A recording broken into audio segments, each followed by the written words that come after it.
Self-care. What exactly is self-care? There's a textbook definition by the Merriam-Webster Dictionary of self-care being defined as the literal act of care for oneself. Okay, great. That seems pretty straightforward, I'd say. Now, what is our own definition of self-care? I would say that's a pretty thought-provoking question. We are all unique and different in our own ways. Throughout our human service degree educational career, we were slowly introduced to the topic of self-care.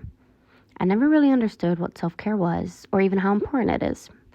Due to the human service classes and having read numerous articles as well as completing assignments and activities, I can say I have a concept of self-care. Now, being in the end of the human service degree, the practice of self-care is crucial. In the 2018 October issue of CYC Online, there is a specific article within that states what I've always said for the most part. The author Kiaras Gahabagi mentions, everyone agrees that there is not enough opportunity for practitioners to participate in professional development events. The statement is true. As human service professionals, we have to make sure we are able to better ourselves professionally and personally for the sake of our clients. As I previously said, self-care varies from person to person, just because we are all not the same.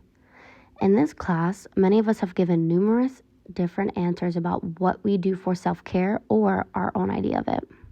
For me, self-care is finding or even creating time where I feel completely and totally content. As sad or pessimistic it may sound, I rarely have had moments of feeling content. I have always been busy, on the move, whatever you want to call it. I grew up having to take care of a brother who was disabled for nearly 21 years, and then emotionally taking care of others, and starting work as early of an age as I could, and also maintaining A's and the occasional B throughout my life so far. I definitely have had to learn how to create my self-care process and utilize what I value. If we do not take care of ourselves and use self-care, how can we be hypocritical and encourage others to practice their self-care? I do not have one version of self-care. My self-care varies depending on my mood. Most of the time, I find myself at the gym for self-care. The gym is ironically loud but quiet place for me. When I walk into the gym, I have my earphones in, the playlist or two for that day, and I'm totally in the zone. Here are some of my favorite playlists. Another thing I will do for self-care is pour myself a glass of wine and read. Okay, I'm lying. More like enjoy a bottle of wine and read. Reading is the one activity I can do that does not require movement. Once I find a good book, I become totally enveloped in it and I'm in a totally different world. I'm not kidding. If you try to talk to me while I'm reading, 9.9% out of 10 times, I will not hear you. I also sometimes like to do skincare, hair care, and clean. I do not know what it is, but doing actual physical self-care and cleaning is very relaxing for me. Then again, who does not want good skin and hair while also living in a clean environment? Lastly, my number one version of self-care, which I did mention at one point, is music. I absolutely adore music. For example, while I'm working on this assignment right now, I am playing music and singing along.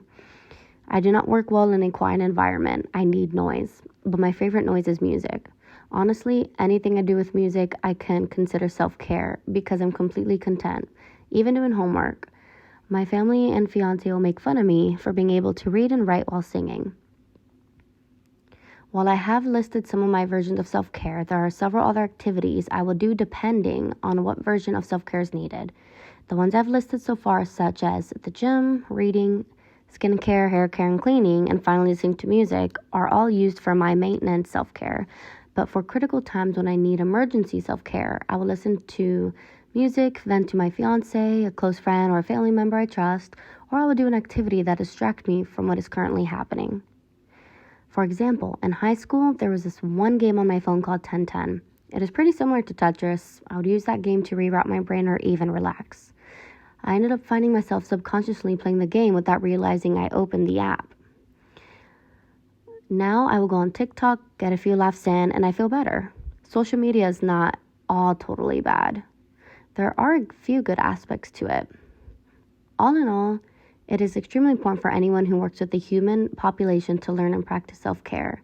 If we do not, there are risks of mental health issues or declining for those of us who already have our mental health issues, burnout, and more. There is a journal about mindfulness, self-care, and wellness that states, the demand placed on human service workers in supporting people through challenging circumstances can contribute to high levels of stress and burnout.